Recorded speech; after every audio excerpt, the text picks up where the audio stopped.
What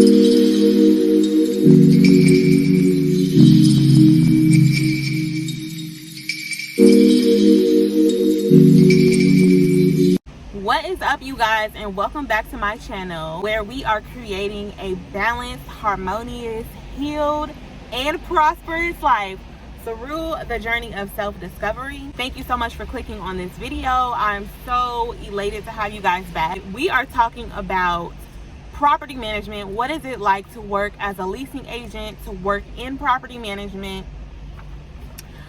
Listen, it's a lot I need to share with you guys because it's juicy. Okay, your girl, since living in Dallas, I've had 11 jobs in the year and a half that I've been here, due to me waiting on my license to transfer from California.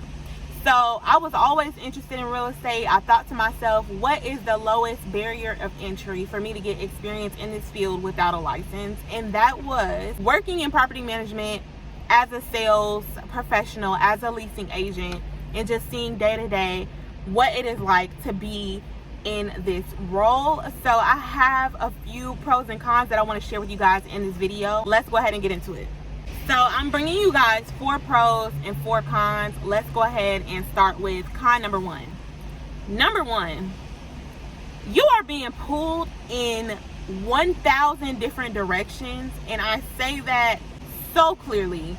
I would clock into work around 8 or 9, and I was due to leave around 6. But any day that I went to work, I promise you, I barely got through half of my to-do list. You guys, like, this is a non-stop job. It is very demanding. It's going to be a million and one things that need to be done and that are going to require your attention. Emergency situations with residents, leases that need to be filled out, tours that need to be scheduled, phone calls that need to be made. If you're not good at multitasking, don't even think about it, sis. Like, if you're gonna break under pressure, don't even think about it, sis. You know, this is a job that requires you to wear a lot of different hats. And if you are fortunate enough to be at a company where they let you focus on one thing specifically, because this is a sales role, and I believe the energy of, you know, being a salesperson and processing paperwork are two different parts of the brain? Because I feel like they are, right? I feel like maybe selling and, you know, being personable and creating relationships with people, that seems more of like maybe like a right side of the brain, and then processing paperwork and numbers and analytics and stuff like that seems more of like a left brain type of thing. I don't know if I got them mixed up. Let me know if I did. But the role that I had in particular wanted me to do both, and I just feel like it's very difficult to hop between, you know, processing paperwork to then let me put on this mask and be so happy that you're here and show you everything and be so super creative with solutions on how to help you and get you into the apartment that you really like, because I'm still thinking about all this paperwork that got to be done and the part that I actually don't want to do. You know, I love sales, I love people, I love talking, I love communicating with people and creating relationships. So when it came down to the paperwork part, at first it was exciting, like, oh, it's cute, let me get a couple highlighters I like and a couple safety pins and, you know, paper clips and like be all cute with it. But at the end of the day, they are very mundane tasks that are mixed into things that aren't mundane, that require you to be quick on your feet, that require you to adjust and, you know, be able to navigate relationships and things. So I know one of my coworkers that's been working in the field for so long was telling me, you know, at some locations you aren't responsible for the paperwork, you mainly just focus on sales. So I would urge you, if you really are a salesperson and you really like that aspect of the role and you like marketing, to maybe look for a position that is not going to be admin heavy, because the one that I was at, honey, and I was getting interrupted from doing my paperwork every 5 minutes, I swear to you. And then we're getting, you know, fussed at and stuff when paperwork isn't done. But it's like, I literally have to be getting up and going here and doing this and fixing that. Like, y'all. Con number 2, I would say living on site. Initially, when I did start looking into this role, I wanted to live on site. But once I started working at the location that I was at, It was an absolute no for me. I need that separation and that work-life balance of knowing when I leave work, I'm leaving work at work, and when I go home, I'm at home. The thing is, with property management, people are going to have expectations of you to be available all the time. I get it, because obviously emergencies and things like that do happen, but people will contact you for, I kid you not, a package 3 o'clock in the morning, or they're locked out of their house. Honey, you know what I mean? Like, if there's an emergency maintenance line, maybe you can call then. But like, as a leasing professional, I literally, like, you want me to get up out of my bed and go like to the office and like get the master key and like no, like, people will just expect you to be available all the time. I had a guy who had a park, and he often found other people parked in his spot. There was a toll-free, a number that he could call to have their cars towed, and he wanted my number, that in case the tow truck didn't come, he could contact me. What am I gonna do, sir? I'm like, I don't have a tow truck. Like, I cannot come and force these people to move out of your spot. Like, I understand that that's frustrating and everything like that, but please reach out to the tow company, because I'm not equipped, sir. Like, I'm physically, literally not equipped. I don't have the tools. I don't have the capability. Like, and I'm dang sure not finna go confronting nobody. Like, absolutely not. So, just make sure you're aware, when you live on site, just be aware that people will have expectations of you to be available all times of the day, all times of the night, and it may be a little bit harder to achieve that work-life balance that you can get at a job where you kind of leave and you don't have to think about it till you come back the next day. When it comes down to crimes, they will contact you before calling the police. Sir, there is someone trying to break into your neighbor's apartment, and the first thing you think is to call me. If you don't hang up this phone and call 911, I do not have the capability. Again, I am not equipped. And it's funny when I call, like, when you call your like apartment complex's office, they have the thing like, if it's an emergency, please hang up and call 911. Like, literally, like, I didn't know that we would have to say that, but you have to say that, because a lot of times you will get a call as the leasing agent to come and stop someone that's trying to break into someone's house. I don't have the equipment. God did not equip me that way. It's been several times where I've had to tell, a resident, hey, thank you for calling, but please hang up and call 911 immediately. I will call as well, but that's something that should be your first call, not me. Okay? So, there's that. Depending on where you live or where this apartment is located, you can't choose the location, right? So, whatever crime is kind of being dealt with in the area, just know that now is going to become a part of your problem. And legally, because of housing, fair housing and stuff like that, you cannot discuss necessarily like crime and statistics and things of that nature. So you're just going to have to redirect someone. But it's frustrating when people do not do their research, and then when something happens, they are so upset, after the fact. Like, I get that it's upsetting, but it's also upsetting when people are very naive and they have not like even thought about like what could potentially go wrong in certain situations. I'll give you an example. A lot of my residents would leave very valuable things like out in the open in the car. So like a key, for instance, on the seat, and leave the door unlocked, and it would be like a key to the car.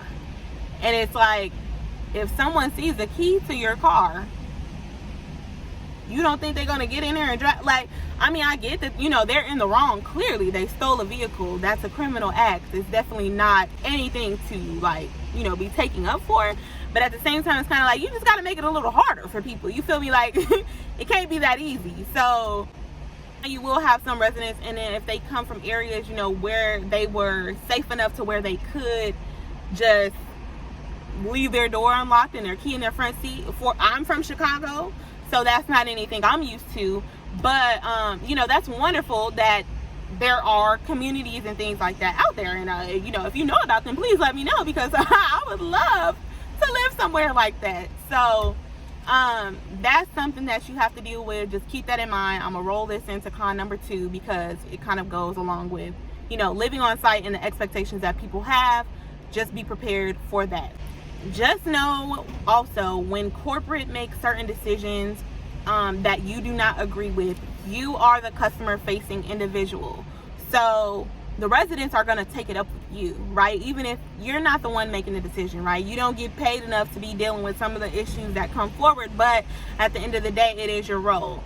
As a person that works in management, people are going to come to you with their issues first before being able to escalate it. And sometimes, corporate may not want you to give out their information, their numbers or emails or what have you. They may want you to continue to be that liaison. So you have to be, cognizant of the fact that you are going to be kind of like a target in a sense, and keep in mind just like your safety and things like that, and try to be understanding with people, because honestly speaking, you just don't know someone's mental state, right? Like, and their home is a very sensitive place. So it's definitely been situations where I was a little concerned, like, I don't feel safe. This resident got angry. He said some things to my coworkers that I felt, put our safety in jeopardy. You are going to always be the first one to kind of like deal with whatever issues are going on with the residents. So keep 911 on speed dial, because you just never know. Just try to always de-escalate situations. You don't want to argue with someone. It's a heavy, obviously, customer service role. So if you don't feel like customer service is your calling, property management is probably not going to be for you. And something that just kind of rolls into that would be like being responsible for packages and stuff like that. Like, whenever something happens, you are the first point of contact. Even if it was Amazon's fault, even if it was UPS's fault, they're going to look at you because you're the one that is managing the property. There could be situations that aren't even your fault or following your line of like what you're responsible for, but people are going to look to you for answers. So just be prepared for that. Be prepared to just continually be alert. You want to be alert and aware of your surroundings working in a role like this. So be sure you get information on how your particular community handles things like homelessness or squatters or drugs. That was something that I had to deal with working where I was. I was, pretty centrally located. I'd say we were pretty close to a downtown, so I was in a very metropolitan urban area. So that was a major issue. And before taking this role, just, make sure you get clarity on how things like that are handled, because between me and my coworker, we had 2 different ways of handling situations like that. But like I say, you just always want to be aware, because, on one hand, they were more comfortable being assertive in that situation and speaking directly to those trespassers and saying, they had to get out and things like that. Me, on the other hand, I will always resort to calling 911, because you just, like I said, you don't know anybody's mental state, and I just rather not aggravate a situation. So just be prepared. While being prepared, also be prepared while you are on tour. So a lot of times you're walking vacant units. You don't know if there is someone that could potentially be in that unit. So be prepared, be alert, and just be aware of your surroundings. To that point, you are also walking complete and total strangers off of the street. You don't know what they are capable of. I know, the lady that trained me let me know whenever she walks into a unit, she turns on the deadbolt just so that the door is still, positioned in a way. She needed to get out fast. She wouldn't have to unlock and lock and all of that. Maybe you want to deadbolt the lock. We did scan IDs. So, for the most part, I guess that's like somewhat of a safety check, precaution that you can take. But then again, you don't know. People are very clever. They create fake IDs. They may have someone else's ID. And just to make sure that you're protected, just always be aware, be alert. have your phone, make sure your coworkers or your manager knows where you are going to, what building, what unit you are going to see. And if you can, walk the units ahead of time so that you are not met with any surprises in terms of squatters or, people that aren't supposed to be there, being in those vacant units. At the end of the day, this is, a job, but you still have to make sure that you are protected and that you are safe. And again, this may just be my experience and because of where I worked, but I just think it's a standard rule of thumb because you just never know, right? And the last thing that's going to go under this con is kind of just document everything. If something happens to a resident, altercation, injury, or just anything like that, practice your awareness, practice, being assertive and documenting everything. Ask them for a written email of what happened just to have things documented, because there are, I guess, certain laws and things like that where people can personally come after you or sue you if there are situations that are not handled according to fair housing. So you just want to make sure that you are CYA, cover your ASS, and just make sure that you have documentation of everything, and make sure that you get documentation from the residents or whomever of whatever situation occurred, so that you can say on this day at this time such and such happened and it was reported this way. That's just a good practice to have and to take with you before you begin this role. My con number 4 is actually being aware of the different business structures. So let me explain. When I was living in California, a lot of my friends and just associates would work in property management if they were artists or actors or entrepreneurs. Working in property management afforded them a little bit more work-life balance than maybe a traditional 9-to-5, because they would be able to live on site, manage a smaller building, get a discounted rate for rent or maybe even free rent to live at this property and manage maybe, 20 to 40 units. Because I started looking into this role in Texas, I personally have not been able to find small buildings like that. A lot of times these buildings are owned by bigger companies, and most of the apartment complexes here are 100 units. So it's nothing that really you can manage by yourself or even living on site 24/7. There's usually an office where people can come and tour the property from 9 in the morning to 6 p.m. at night. And so when I was in California, it wasn't really like that because we weren't getting tours all day. If it's only 20 units and 98% of them are occupied, you may have a tour maybe once or twice a week or a couple times a month. So that's something that you can just schedule, whenever, and you could just have the person show up. You wouldn't have to have an office for when people could just come in at any time of the day and ask for a tour. So that's something that's really different here in Texas. Is the leasing office is typically a 9-to-5 situation. It's not like California where a lot of my friends were able to kind of do this, on the side.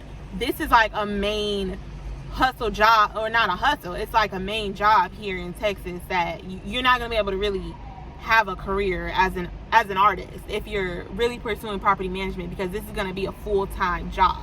I would say that's my last con, because that's why I initially wanted to get into property management. I felt like it would create more work-life balance, but that is absolutely not the case in the way that a lot of these businesses are structured, particularly here in Dallas.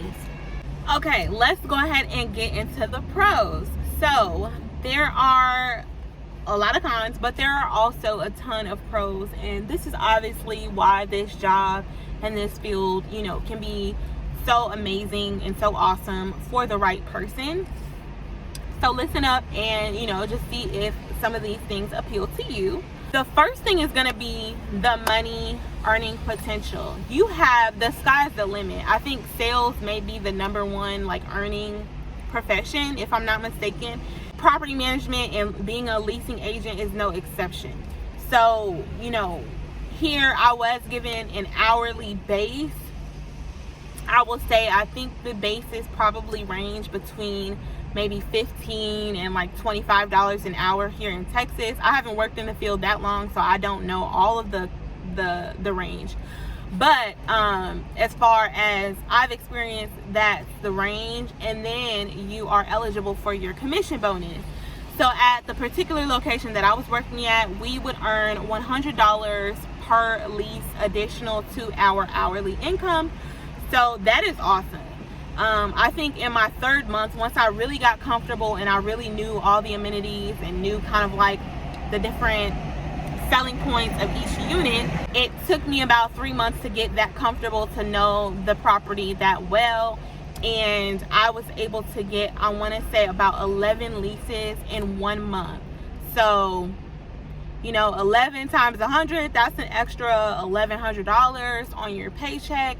Literally just from your sales bonus, not including your hourly. So there is money to be made in the field of real estate, in the field of becoming a leasing agent. If you are determined, if you are a people person, and if you are knowledgeable and you really care, that is going to show, and people are going to know, you know, they trust you and they trust your guidance, and they, you know, they were sold on the community that you're showing. Second pro I'm gonna say is your experience. If you are interested in ever owning real estate, managing real estate, this is, I think, a wonderful way to kind of get a foot in the door, get some experience, and really expand on your knowledge on what it's like to work in this industry.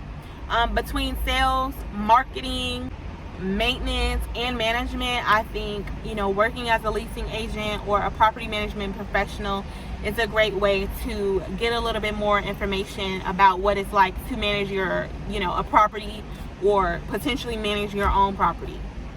The third pro I have about working as a leasing professional or in property management as a leasing agent would be that you get to get up from your desk. Okay, I know this was my favorite part of the job. I had a lot of people that would like feel so bad that they were like pulling me from the desk, but to be honest, like, honey, keep me gone, because the last thing I want to do is this paperwork.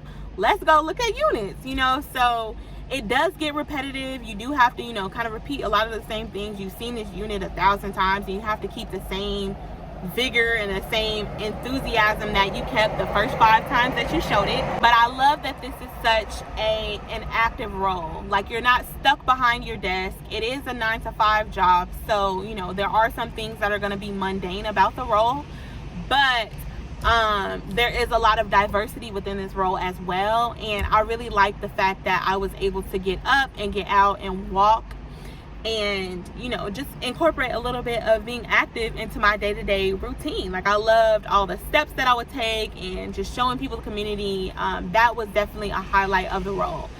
It is a very extroverted role, so make sure you are comfortable and you're going to be confident talking to people and sharing information on the community with them.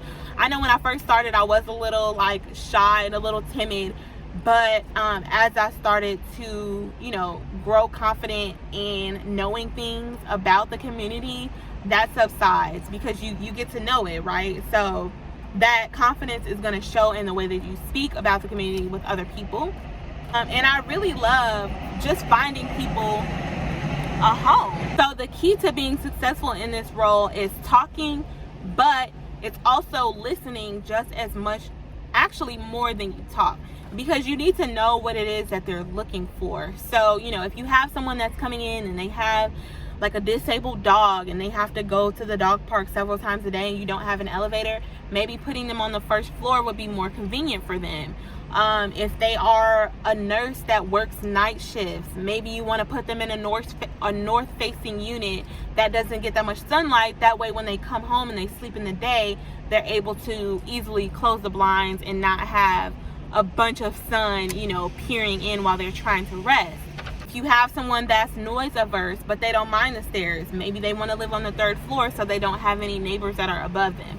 So it's just listening to like those key details and keeping things in mind. Like whenever they mention something to you, just take note of that, you know, and incorporate that into the unit that you choose. Because I know initially when I started, I was thinking like, there's so many units, like how do I narrow it down? You're gonna ask questions like, you know, do they need to be super close to the garage? Do they have a pet? Do they like sunlight? What is the price range? Do they have a floor level preference? So just asking those discovery questions to really get, you know, more information on what it is that they're looking for is really going to help you when it comes to narrowing the options down and not overwhelming someone that is looking for an apartment. The last pro, honey, but definitely not least, will be the discounted housing. I mean, who would be mad at discounted housing? Definitely not me. So that was a major reason of why I even, you know, got into this role. A lot of the positions were offering $500 to $600 off of the rent, which would have put my rent right now, I think we're paying like $1,000 for a studio. So I would have been paying $500 for the studio, honey. But the thing is, I would have had to live on site. So for me, I really didn't want to do that. I didn't mind paying $500 a month extra just to have that peace of mind that when I go home, I didn't have to deal with the hoorah. But maybe you're a person that's more open to, you know, that sort of thing, and it will offset your rent and you can save, you know, quickly. Yes, discounted housing is a major pro, and some companies even comp your housing altogether. I know that was pretty popular in California, and again, that was the reason why I got into it here, because I was not suspecting having to be in an office setting from 9 to 5. So if I just was able to live on site and I didn't necessarily have to have an office, and I was more of like a 24-hour groundskeeper that wasn't doing tours 24/7, I think living on site maybe would be more appealing. But because I had to also be in an office from like 9 o'clock in the morning to 6 o'clock at night, I didn't want to live on site personally. I wasn't open to that, but maybe that is appealing to you and that's something that you would consider. And this pretty much concludes my pro-con video for working as a leasing professional and in property management. If you have any questions at all, you can reach out to me on my Instagram. I love to answer any questions. You can also leave them down in the comment section. I love to hear from you guys. Like, I love talking to y'all so much. Like, I just want to keep this going, and I'm so happy that I was able to record this video for you guys today. I'll talk to you guys soon. Bye.